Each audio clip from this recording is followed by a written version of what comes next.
Welcome to The Politics Guys, a place for bipartisan, rational, and civil debate on American politics and policy. I'm Will Miller, a political scientist now employed as Associate Vice President with Campus Labs. And with me today is Michael Baranowski, a political scientist at Northern Kentucky University. Hey, Will, how are you doing this morning?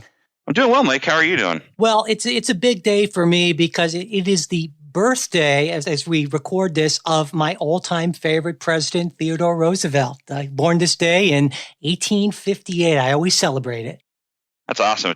Teddy Roosevelt's just an amazing president. It's funny, Mike. I'm at Disney World this weekend, and we were at America's Adventure last night, and they have this great scene with Teddy Roosevelt and John Muir talking about the importance of the national park system and just this very non-political approach to the discussion they're having. And it's obviously refreshing with what we have in Washington today. Oh, God, yeah. And of course, TR's a Republican, but I really feel like in some ways he sort of embodies kind of the bipartisan sort of spirit of what we try to do, because of course he was a big trust buster type guy, and he went away from party orthodoxy when he thought it was in the best interest of the public. And I've just always been just such a huge fan of his.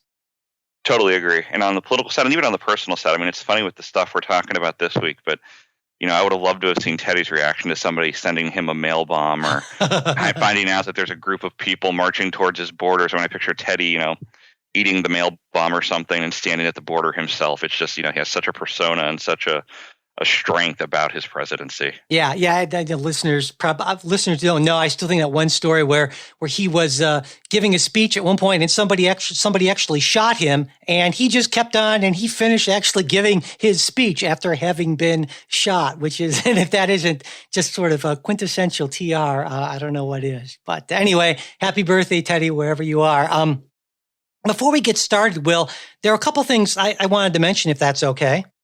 Absolutely. So one thing is, some people might be wondering, what's the deal with Jay? Where's Jay been lately? And one person wrote in a couple of weeks ago and said, I feel like you're trying to silence Jay. And let me tell you that that's totally not what we're trying to do at all. And I didn't want to say this without asking Jay, but the reason why Jay hasn't been on a lot lately is because Jay is actually running for office.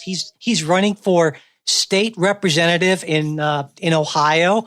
And so I've been trying to schedule things so that he has as much time as possible to do all the things that a candidate for office needs to do. And so Jay will be back in pretty much regular rotation after the election, but that's what's going on with Jay. He's running for state representative. So one thing I did want to mention, though, is that Jay will be taking some time out of campaigning to do a live podcast with me. This is Thursday, November 1st at 8 p.m. as part of the first ever Cincinnati Podcast Festival. We plan on posting that live broadcast as an episode. I'm thinking probably sometime in early November, and so we'll give you updates on that. But both Jay and I are looking forward to that. It'll be our first live show ever, and in front of a real audience. So if you do have any questions for us, because it's going to be a listener mail type thing, let us know. Just mail at politicsguys.com, and we would love to include your question as part of our first ever live show. All right. And one other thing, Will, I guess we're going to start probably with the show about or with the story about the bombing, right? Yeah. I mean, again, I think it's our big news from the week for sure. Yeah. And it's interesting. I was talking or exchanging messages, I guess, with a friend of mine on Facebook, someone who's just a salt of the earth type of guy, super smart. I have a great deal of respect for him. He's very conservative. And he suggested that maybe this was a false flag operation. And for those who don't know, that means that somebody on the other side or on the same side did it just to get folks worked up, basically.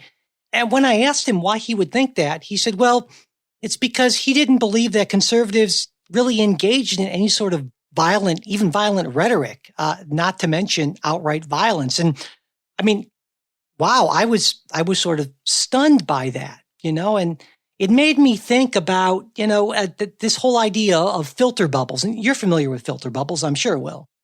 Yeah, absolutely. And again, I can tell you it's not just this individual. I've heard that in numerous ways in the last few weeks, and not just with the bombing, but also with the Caravan that we're going to talk about today. Yeah, and that to me it really sort of disturbed me because it isn't about being a bad person. It isn't about being unintelligent. This sort of thing, it just really brought home to me how this affects even the best and brightest, of us. And of course, that's the whole point of our doing this show, trying to find some sort of at least partial antidote to these ever tightening filter bubbles, and this just really made me kind of want to recommit myself to not just doing this, but to certain things that we're hoping to do in the future of the show to expand on it. For instance, this is the first I'll ever say of this, but Jay and I actually plan on starting a series of shows that look at fundamental differences between liberals and conservatives on a bunch of issues, and then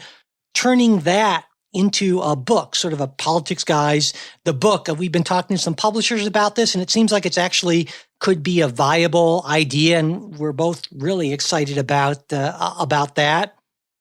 And I also have this idea for kind of a bipartisan news analysis site because it occurred to me it would be so nice to be able to go into one place and see what the primary liberal and conservative voices are saying about an issue, so we get a sense of these separate worlds, and it just doesn't surprise us as it so often does. And I mean, I'm to a certain extent guilty of this too. I should be paying closer attention, for instance, to Sean Hannity, and I don't, and I'm hoping to rectify that sort of thing, as painful as it might be at times for me to do. I think it's really important. So. And I mention this, because it's super important, I think, to all of us. But we're hoping that, if you have the ability, you can support us in this if you haven't already. It was a little over a year ago we made what was a really tough decision to stop running ads on the show. And that cost us literally thousands of dollars. But it seemed, and I think it still seems to us, to be the right approach. You told us that's what you wanted. But of course, that makes your support more important than ever, not just for this, but for the things we hope to do in the future. And so if you're interested in supporting the show and you're able to, politicsguys.com/support, we would really, really appreciate it. And if you can't be a financial supporter right now, even if you could share episodes on social media, subscribe, and leave reviews on iTunes, that would really help us out. So thanks very much for that. So with that, Will, if you want to get us going on our first story today, I think I'm ready to jump right in. Awesome. Sounds good to me. Well, obviously, over the latter half of this week, we've heard and learned a lot about the actions of accused attempted bomber Cesar Sayoc, who, as we've learned yesterday and a little bit this morning, was a very devout Trump supporter, an accused white supremacist. And we've seen devices sent to a number of different people in a number of different areas. Barack Obama, Hillary Clinton, George Soros, Maxine Waters, John Brennan, James Clapper, Joe Biden, Cory Booker, Eric Holder, Robert De Niro, Debbie Wasserman Schultz. And then even possibly Kamala Harris and Tom Steyer have also been linked a little bit. And the one thing they all have in common is that they have been vocal critics of the current president, with some of these being sent to home addresses, some being sent to CNN, lots of them having Debbie Wasserman Schultz office address as a return address, and some being linked to the other areas as well. And what we've learned about Sayoc, obviously, is that he has a criminal history. He's been a prolific supporter of Trump. He's been a very social media-based advocate for the Trump presidency and message. After September 11th, he actually had a similar threat made where he threatened to blow up Florida Power and Light in a scene that he described as being potentially larger than September 11th. And obviously yesterday we found him basically living in a van covered in pro-Trump stickers and paraphernalia.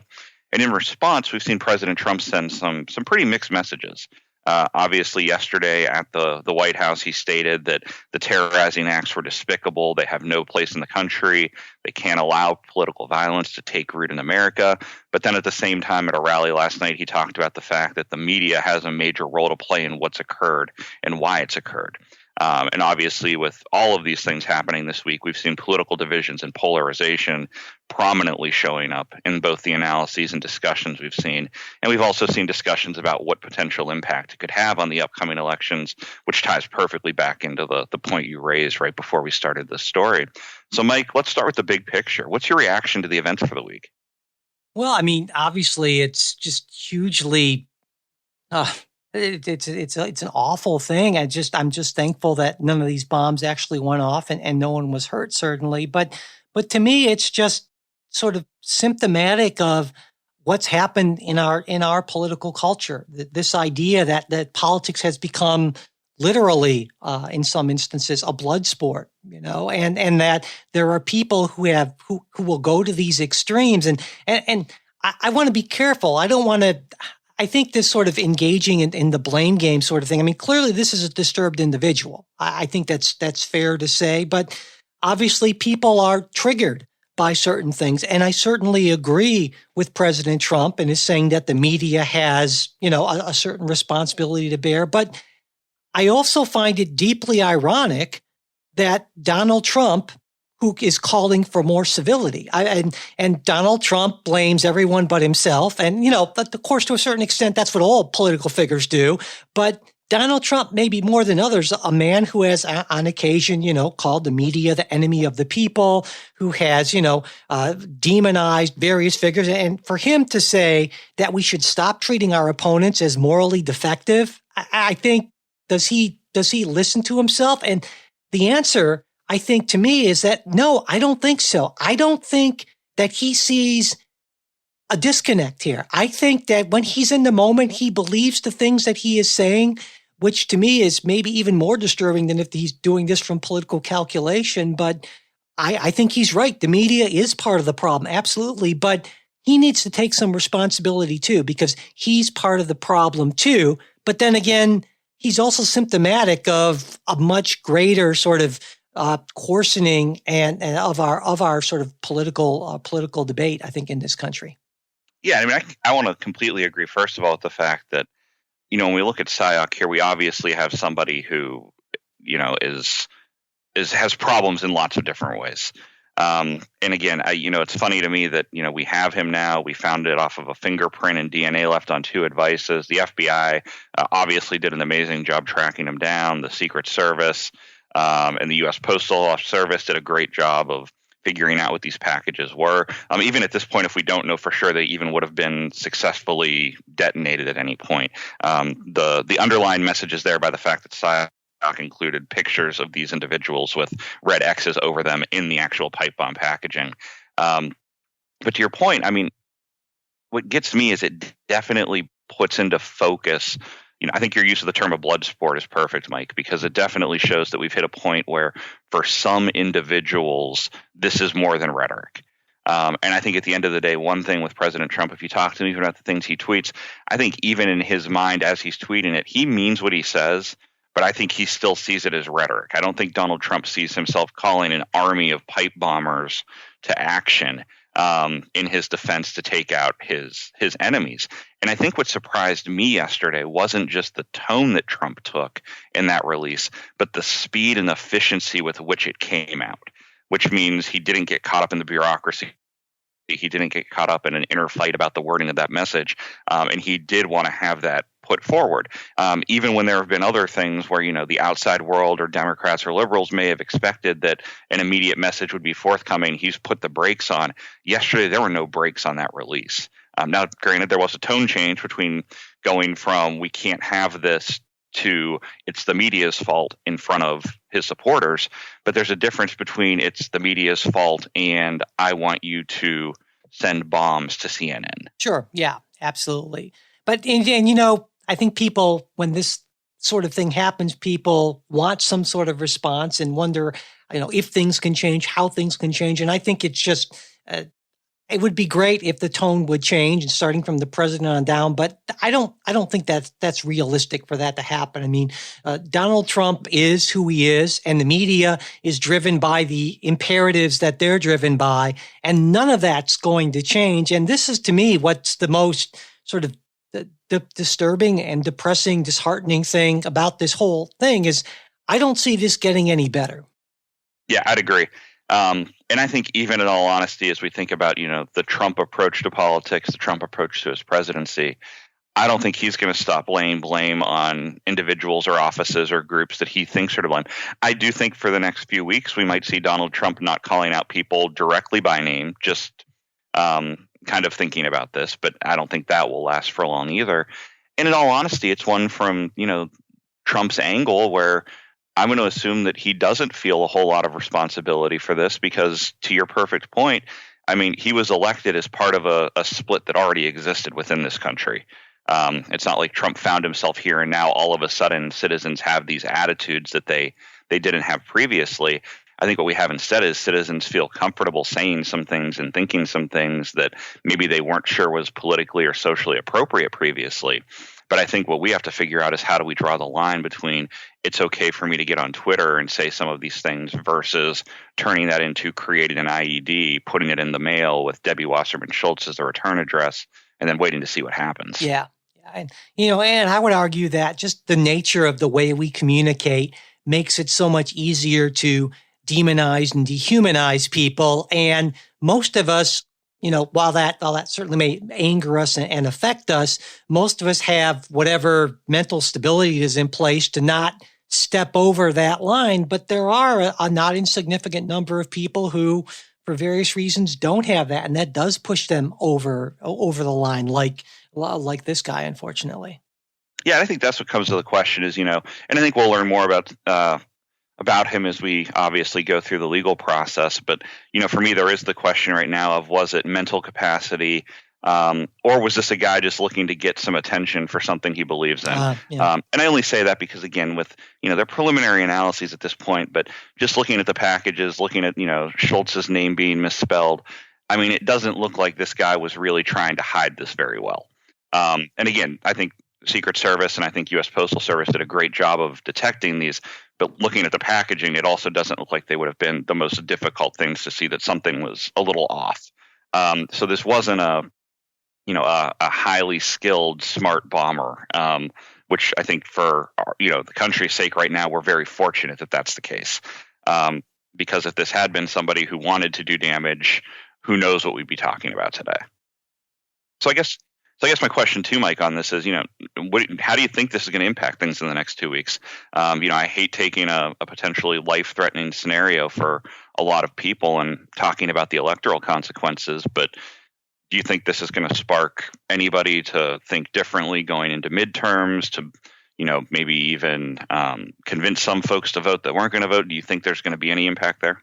I'll give a great political scientist type answer, and I'll say it might matter at the margins. That's sort of, but yeah, I think maybe on the left, some of us look at this and say, this is exactly the sort of right wing Trump initiated violence. I don't agree with this view, but I understand it. That sort of we need to fight back against it. It might cause, a few more people maybe to get out, be a little more active, encourage their friends and so forth to vote. But honestly, I don't really see this having much of an effect except at the margin. Maybe if it came a few days before the election. But I mean, Will, I don't have to tell you as a political scientist, how people react toward these things and the whole attention cycle of the public. And even though this is a big thing, certainly, we still have a little while, not a long time, but a little while to go before the election. And so I honestly just don't see this having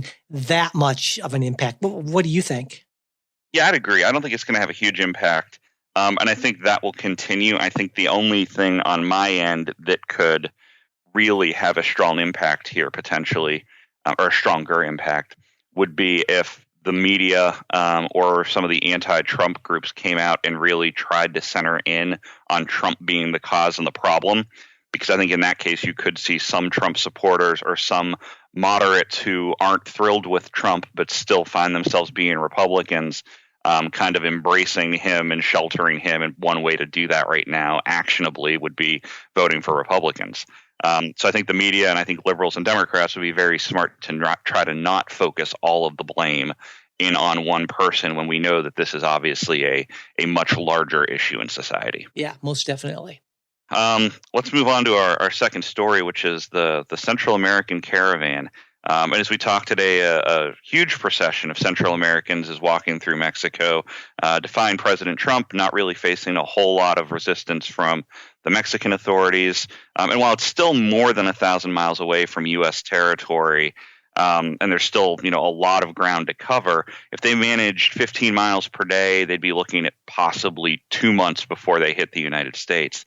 And typically what we're seeing here is a caravan composed of impoverished migrants fleeing what they're viewing as political repression, corruption, violence, poverty, unemployment.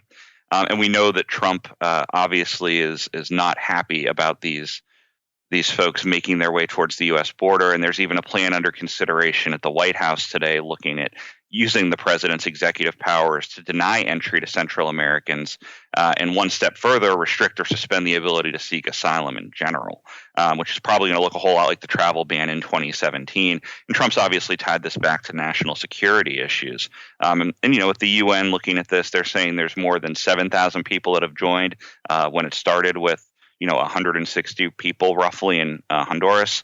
And it looks like the group size is fairly fluid. But it's of interest, obviously, because this is going to become a talked about issue. So, Mike, what are your thoughts? What are your thoughts on the Caravan and what they're doing and their progression? Well, it seems to me that you mentioned the size kind of goes up and down. It seems like the latest numbers I've seen, it's actually gone down a little bit. And it's not that Mexico has done nothing, but it seems like they're not interested in any kind of armed conflict or anything like that with these folks, especially I think with the new government that's going to be coming in Mexico that's far friendlier toward immigrants than the current government. But, obviously I'm disturbed by the president's insinuation that the Caravan is full of criminals and terrorists, and he brings up Middle East terrorists. And sure, in any group that large, there are going to be some people that are not the best citizens in the world. But from everything we know about this, the reason why these people are joining this Caravan is essentially security in numbers. That if you do this on your own, it's incredibly dangerous. It costs a lot of money, and people hear about this thing, and so they say, well, this is our moment where we can come to the United States potentially for a better life, seek asylum from the violence and awful conditions in our country. And I say, who can blame these people? And to me, the idea that we would just summarily turn away these people fleeing violence and oppression for a better life in the United States on what I feel are just essentially bogus national security grounds, that I find that reprehensible, but entirely unsurprising given how Donald Trump feels about the immigration. And I'm going to start by agreeing with you on the fact that the characterization, there are no Middle East terrorists sneaking through with this group of 7,000. I think we've seen that hopefully debunked. Now, again, folks on the fringe might see that differently. My concern with it is, I sit here today and I see this as an organized invasion attempt. And I say that because this is a group where I think it's been made clear if they go towards a central entryway and they are turned away, they're probably going to turn and try to get through by other means. And what concerns me the most, I understand the fears of violence, the fears of corruption, the fears of their governments. But my concern is it's not as if individuals from Honduras or Central America are being successful in their asylum cases. If we look at the most recent statistics over recent years, it's fewer than 10% that are being granted asylum by immigration judges. But the issue from my end is they're coming to the border, they're saying that they're seeking asylum, and at that point they're applying for it, they're waiting for the legal process to play out, which takes, quite a long time in the United States.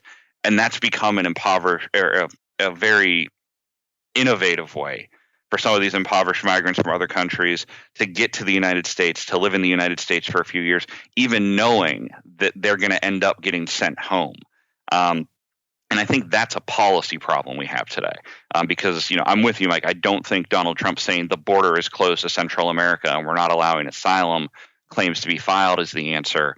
But the idea that this could be a runaround way to get into the U.S. for 5 years while the legal process works, it doesn't just hurt the United States. It hurts the individuals that do have legitimate asylum claims, either out of this group or more broadly from other parts of the world that are trying to get here. If we make these blanket rash decisions focused on one very populated group that's making a lot of noise today. Yeah. Well, I agree with you that we have a policy problem. I'd also point out that the current Attorney General has defined asylum, and based on how immigration law works, the Attorney General basically gets to make a lot of these calls. And Jeff Sessions has defined asylum in the narrowest sense possible, as opposed to in the Obama administration, asylum was defined more broadly. And I would argue that a broader definition of asylum actually is more appropriate and more in keeping with American ideals and what I see as the best part of the American character. And to me, this sort of defining it in the narrowest possible way is maybe mean-spirited is going too far, but gosh, it feels that way to me. Sometimes we want to keep as many of these people out as we can. And then to me, that to me is is un-American, if you will. But I do agree that really what we do need is a policy solution. The president has blamed the Democrats, of course, for not coming up with immigration reform. But of course, it's the Republicans who have a majority in the House and the Senate and have the presidency. But I would love to see a major immigration reform. I would love to see, for instance, the $20 billion plus that the president wants for a border wall. I'd love to see that invested in more immigration judges, more and better facilities at the border so we could quickly and humanely process these asylum claims. I think that would be a great use of our resources, a lot more than some wall. And the fact that the idea that we can't somehow, that it would be too expensive when we're giving, $1.5 trillion tax cuts and increasing the defense budget by almost $20 billion. That to me seems completely just like a non-starter of an argument. We can totally do this. And I just want to see us have the political will to do this. I don't disagree with you at all about the funding side. I mean, I think if we could put more money into immigration judges who could make these types of decisions quickly, that would help immigration much more than a wall. I think the issue we're going to see in the coming weeks and months with the idea of a wall is what Donald Trump has told us is happening is now happening and being highlighted by the media. For folks that support Trump and want to see this, they can now every day follow the progress of a group of, again, immigrants who are basically saying that we are coming to the United States come hell or high water. And again, it can be presented as an invasion, and that I think helps flame Trump supporters, the really strong Trump supporters, into believing that we need walls to keep groups like this out. Even though, if we think about it, we had a similar group that was obviously smaller in size that, fizzled out very quickly a year ago. With the same ideas and the same approach. So, I'm all for allowing individuals in who are going to go through the legal process in the right way. And I agree with you completely, Mike, that if we're going to say they need to go through the legal process, there needs to be a fair legal process, a legitimate legal process. And I'd also agree with you that, Jeff Sessions' read of asylum is way too limited in scope compared to what the United States really should be believing or standing by. But again, it's the question of how do we get the political side and the bureaucratic side here to align in a country that is full of citizens that on immigration, it's one of those hot button issues today where it's very rare that I find somebody who's like, I'm in the middle on immigration. People are either really strong on one end or the other. Well, and what a lot of my friends on the left point out, and I can certainly see it, is they're concerned about what they feel are the racist overtones of this. Here are this big group of brown people who are not like us coming to this country, and we want to keep them out. And I understand that, and that disturbs me too. And I think certainly there is a certain element that feels that way. That say, no, real Americans or the people who belong in this country are white people who speak English, and that's that. And I don't want to encourage that sort of viewpoint.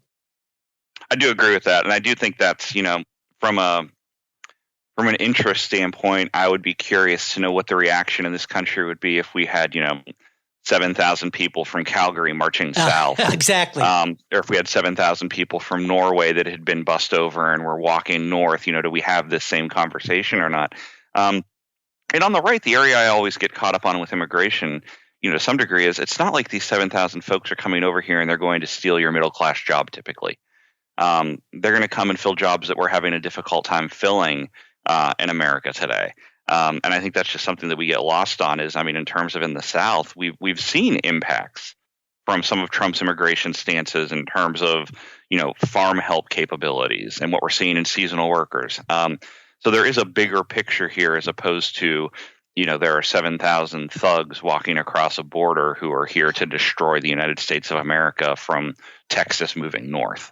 Yeah. And then on that point, there's also that kind of weird, I think it's sort of weird conspiracy theory on the right saying that the whole thing is being run by some far left ex-politician in Honduras who's trying to somehow destabilize the United States. And that's one of those things that there's no real backing for that. It seems pretty fringe as far as I'm concerned, but there are some people who, are really trying to promulgate this, what I think is a sort of outlandish type of theory. Yeah, no, I mean, and that theory gets me. I mean, Honduras was successful at destroying U.S. soccer for a little bit, but I don't think they're going to take down our government too. No. But I do think it'll be interesting. And the only thing that I think could go wrong there that would fume those theories even more would be obviously today this group's on foot and they're covering like 15 miles a day. If and I know in the next few days they're coming up on a major train center. If they end up on rail or they end up in some type of motorized caravan, it's only going to make the questions more in terms of how are they affording this? Where is the support coming from? And again, I do think this is an issue that could have some impact for some voters electorally. Now, again, I don't think this is going to take any anti-Trump person and make them Trump or any Trump person and make them anti-Trump necessarily. But this could be the difference between I want to see Rick Scott and Ron DeSantis win in Florida and turn it into I want to see them win and here's $500 to help. Because I just think it's, for the Trump supporters, this is an actionable rallying cry. Yeah, no, I agree. And I think, use that phrase at the margins. I think this absolutely could matter to some potential Trump supporters, or at least some potential, we call them Republicans who maybe were wavering on on whether they would vote. This might get a few more out in some of those closely contested seats, especially in the South, the border areas. Well, let's switch gears here a little bit and talk about some international affairs news between the U.S. and some other countries. A week ago, last Saturday, President Trump announced that the United States would be pulling out of the Intermediate Range Nuclear Forces Treaty, also known as the INF Treaty, which was a 1987 bilateral agreement that kept the United States and Russia from possessing, producing, or testing ground-launched ballistic and cruise missiles that were between the 500 and 5,000 kilometer range in their launchers. And Trump cited pretty clearly Russian violations as the chief reason the U.S. was going to withdraw, and said the United States would start to develop these until Russia and China, who wasn't even a part of the INF Treaty, agreed to stop developing their own.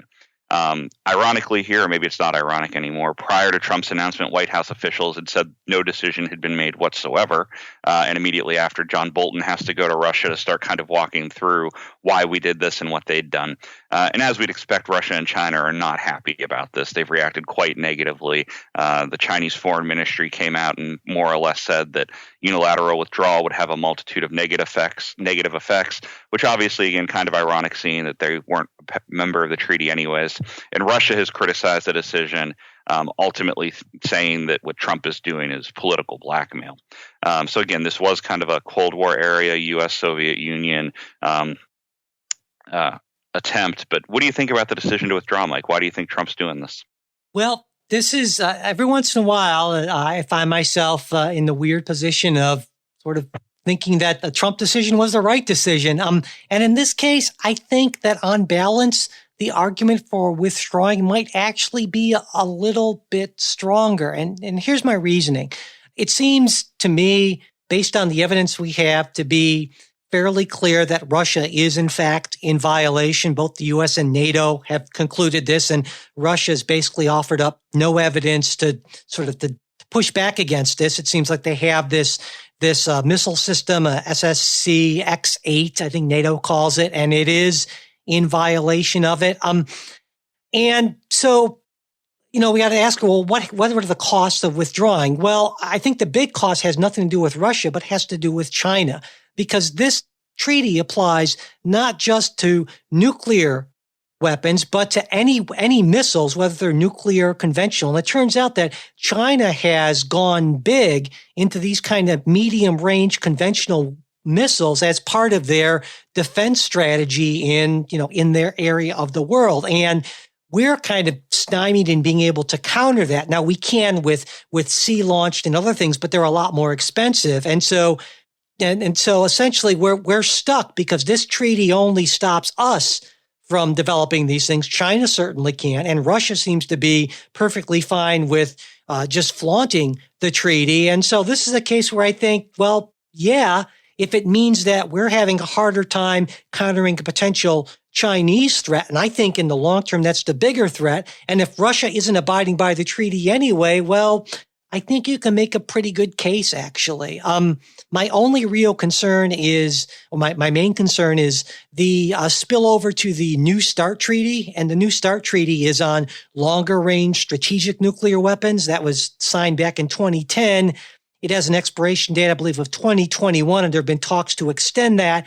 That might actually have caused some problems for that. But all in all, I think the logic of withdrawing from this and saying that we're not just going to sit around and watch Russia flaunt these things, I think there's a certain sense to be made from that. And of course, if you're one of those people that's saying, well, Trump is in the back pocket of the Russians, this is sort of an argument that pushes against that sort of narrative. So that's kind of, I don't know, it might be an unexpected view for me, but that's sort of how I come down on this.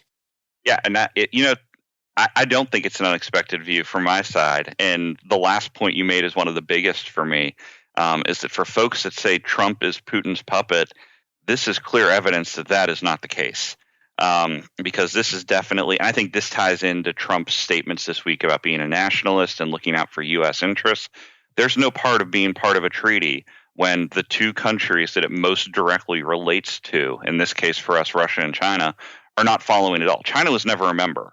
Which, for me, again, is the weird part here that they keep coming up in the conversation nationally. But in reality, China could have done whatever they wanted from the start with this. They were never tied into it.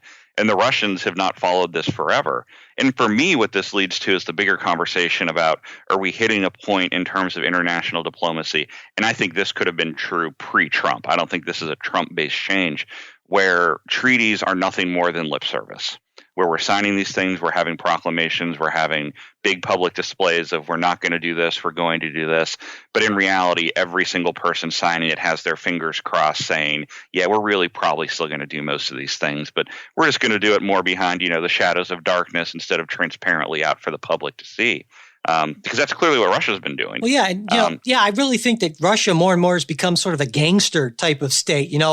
And the fact that they just seem to be willing to thumb their noses at more and more international norms. And if we just sit around and let that happen, then I think we're actually doing more damage to the international order than if we just say, pay lip service to these treaties ourselves and get, in Trumpian terms, get played for suckers, basically.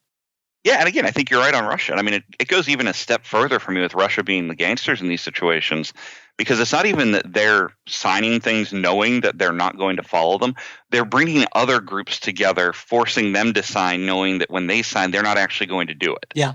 So they're bringing in smaller countries without the power and saying, you're going to give up these abilities and you're going to do it because we're going to do it too. Even those guys signing for other countries have to know the Russians are not going to stop this.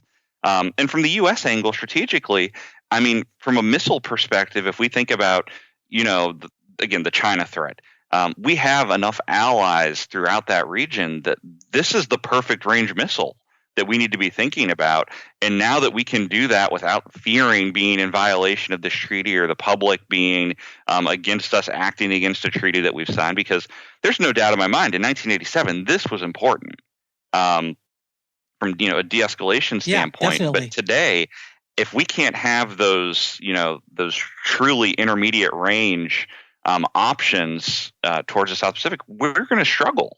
There's only so many other options. So this puts another tool in the toolbox that gives us an opportunity to consider how we could defend ourselves against threats from countries like China or Russia moving forward. Yeah, absolutely.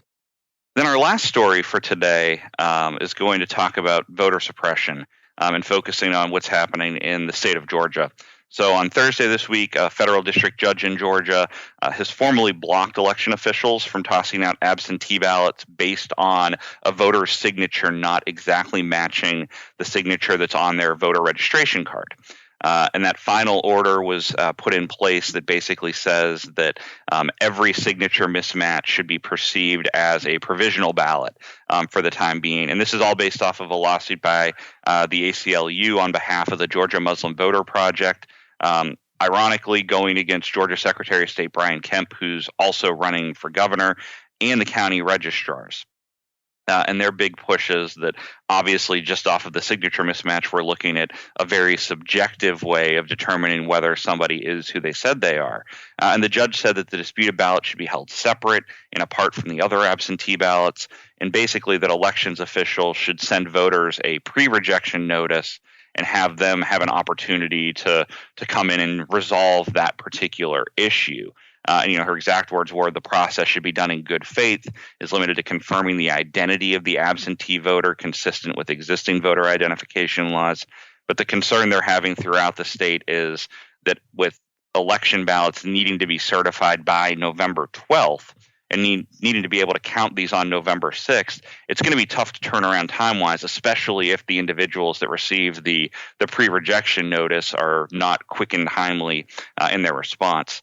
So, Mike, is this going to help with the voter suppression concerns? What do you think about the judge's decision? Well, to me, it's a no-brainer. If as many Republicans claim that their true concern is not with suppressing non-GOP votes, but actually with ensuring the integrity of the system and that every vote counts correctly, well, then, of course, you would just start by marking these ballots provisional as opposed to just tossing them out of hand. And to me, this kind of gets at, the heart of what, unfortunately, some people on the right see as a viable strategy is let's try to make it harder for people who aren't inclined to vote for us to vote. And so I don't think this should even be an issue. I mean, I've long said that it seemed to be very clear to me that this whole idea of vote fraud, when you look at all of the research, it's vanishingly small. And to me, it's pretty clearly an effort in voter suppression. And again, I feel it's fundamentally anti-democratic, anti-American. And I get why if you're a Republican in Gwinnett County, which in 2000 was 67% white, and this year or last year was like 62% non-white, and you're looking at those numbers and saying, gosh, there might be a big switch to the other party. And I don't say this because I think that Republicans are racist. I say it because they know how minorities tend to vote. So, I just think this is a very sort of despicable action. And I think the judge made the right call on this. And again, I'm not going to disagree with you at all on this. I mean, the idea of casting them as provisional ballots is a perfectly legitimate way to handle this for me. I do think the interesting part is going to be what's the follow up on the pre-rejection notices. These individuals are still going to have to come in. And I think right now, obviously, Georgia, this is kind of a perfect storm of sorts where we do have an African-American against a Caucasian running for governor who just happens to be the Secretary of State who's overseeing a lot of the rules that are being put into place here. And I also just don't think it's that big of a deal. When you look at the stats from this week, at one point this week, there had been more than 850,000 absentee ballots cast in the state of Georgia. And on the signature mismatch issue, 157 had been rejected. So we're talking small numbers. Now, obviously, there's lots of time for that number to still grow. But for me, the biggest concern, and again, it does come back to the process, is using that signature match is the biggest problem in the world for me. Before I moved to Florida, I lived in Missouri, and I distinctly remember going to sign the voter book and having a voter judge tell me that my signature didn't match. And what was nice was she did it right there. So I literally just looked at my driver's license that had my signature on it and remembered how I signed that way, signed it, and she was like, okay, that's good. So, it was handled immediately, but it was and again, in that case where I was, there was no partisan debate. It was an 80% Republican county. Everybody knew the election results before they started. So in this type of environment like we're seeing in Georgia, I think it's an even bigger deal because you're right. On the Republican side, I care about the process. I don't personally have a problem, purging voters from the voter rolls when we know they don't live at that address, when they're registered 6 or 7 times. Those things don't concern me. But I think the key is the follow-up. If you're going to take somebody off the voter roll, send a notification to each of those addresses and let them know they've been removed for this reason. And here's what they need to do to get back on, and make that easy. Because again, the idea of just flat out rejecting 157 absentee ballots and the person thinking they voted when in reality they haven't, that goes against everything from a democratic ideal perspective. Yeah. And I think what we should all be looking for is a system that is as secure and as easy as possible. And to me, the fundamental problem is that we don't spend nearly enough money or commit nearly enough resources to this. And from a public policy perspective, I get that. Elections happen every couple of years and people don't really think about them. There's not a lot of glory in improving the election system. It's kind of like the plumbing of the system, essentially, and no one really complains until the plumbing breaks, but it's not like improving your plumbing is going to get you, anywhere, essentially, when there are so many other priorities. But I would love to see a lot more time and money go into making sure that everyone had easy access to good, clear, reliable voter identification. Someone on the Facebook group said, what about biometric stuff? Well, that would be awesome as long as everyone was able to have equal access to it. That would, of course, be the tricky part of it. But I'm not, there are some people on the right who say, well, liberals just want all this illegal voting. I say, well, no, most of us don't really, any more than most Republicans want to try to keep people from voting. But there definitely are people who do want to either suppress the vote or have a bunch of people vote who might not be eligible simply for their partisan gains. And I just think that is just flat out wrong. And I think obviously you agree with me on that. Yeah, no, totally agree with you on that. The biometrics, I think it would be fun to watch that get introduced, because I think the script would flip very quickly into a lot of conservatives saying, I don't want to give you my fingerprint. Yeah, the privacy or whatever, or the eye scan or whatever shows up. And again, I have a lot of libertarian beliefs. I am not one who worries about identity stuff. I mean, ironically, if they could microchip me today and I didn't have to carry a card or an ID or anything ever again, at this point, I feel like they know that anyways. So just give me the chip so I can get rid of my wallet. But I mean, again, from the voting process, it'd be kind of ironic, because at that point, you're going to have a lot of true conservatives saying, I don't want that because that's big government, who don't understand that for some poor individuals in this country today, getting a driver's license is that same barrier, where they just can't do it, or they can't, whatever it could be in some of these states. It's a problem. And again, I'm just a big fan of let everybody be on the voter rolls and make that as easy as possible. Again, it doesn't have to be the automated, you're automatically there unless you tell us to take it off. But when it comes to things like my signature, I mean, I know what my signature is like. My signature is awful. You would think I'm a different type of doctor with how I sign things. The idea of me being able to match twice, I'm 3 years apart. I can look at times where I'm like, wow, is that really what my signature has come to? And I would not want on an absentee ballot that to be what gets me disqualified. If they were going to do anything to do comparisons, they should be looking at the absentee request form versus the ballot they receive back. Because if there's huge differences there, that does raise questions.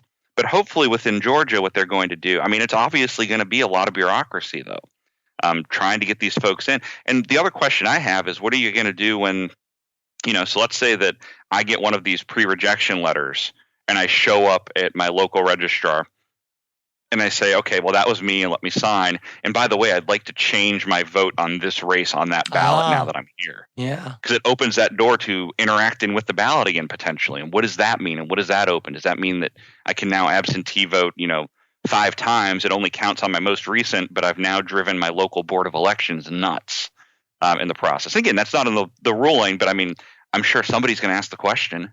No, and it's not like that the Board of Elections is this super well-funded, with great resources group anywhere, really. And so these little administrative hurdles, when you multiply them, that's really tough in a resource-strapped environment.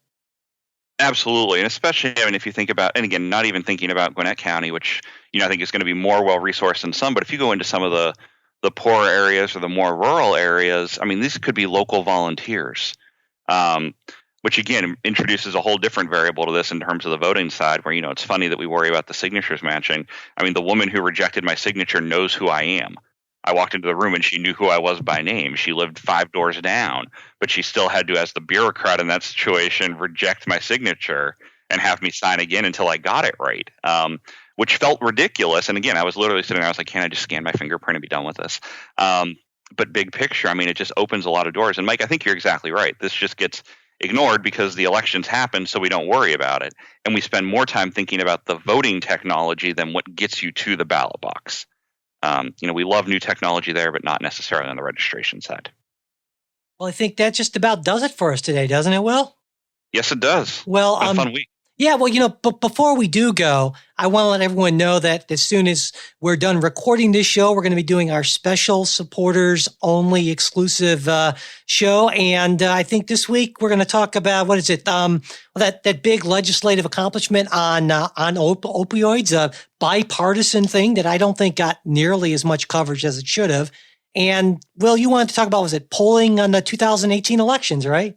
Yeah, absolutely. Just talking about some of my concerns with some of the clickbait headlines we've been seeing this week. Oh yeah, that should be definitely really interesting. And if you're a supporter, that should be in your podcast app by the time you hear this. If you're not yet a supporter, you know how to do it. Just go to politicsguys.com/support and get yourself set up. And that does it for this episode. Thanks everyone for listening. We do hope you like what you heard, and you can support the show. And if you got a question, comment, correction, or just, some kind of random thought for us, hey, that's mail@politicsguys.com. There's our Facebook page where you can message us, and we post stuff throughout the week. That's facebook.com/politicsguys page. And we're also on Twitter @politicsguys. And I should mention, Will, it's nice to have you as part of the official team now on social media as well. You've been engaging with folks, and that's been a lot of fun to see this week.